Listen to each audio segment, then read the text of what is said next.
I'm just sort of curious if you are elected, are there committees that you've thought about that you'd want to be on? What are your areas that you'd be most passionate about?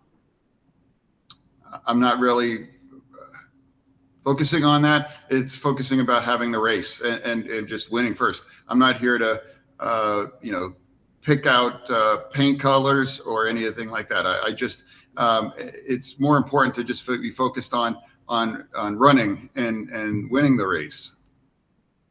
Is there a senator that you identify with or most admire currently serving?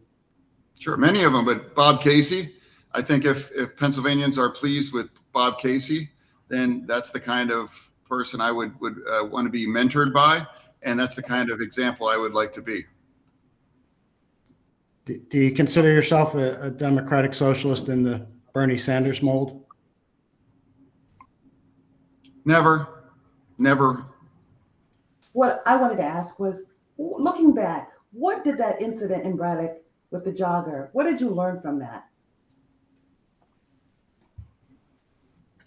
I feel that it was a decision that I made in a split second to protect the community as the chief law enforcement officer. It's not something that I made that choice and I called 911 and it wasn't what happened. And looking back, I would have never done it. I would never do it now because I didn't have the role as a chief law enforcement official. And I understand that there's history in Black and brown communities of profiling, but this wasn't had anything to do about profiling. It was simply an individual that had a mask, and I wasn't aware of anything about it other than the only individual running from the gunfire. So it's not something that I would repeat simply because right now I'm not in that kind of a role. You've talked a lot about being the 51st vote on a lot of key issues. I'm curious if there's a bill that doesn't exist yet that you would be eager to introduce that kind of showcases your policy priorities.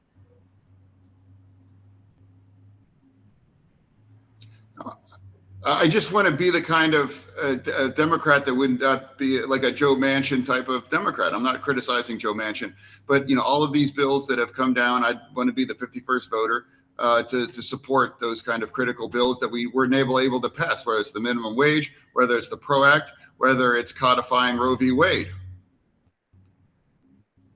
So in terms of your policy priorities, do you think those are the top three, or what would the top policy priorities be for you?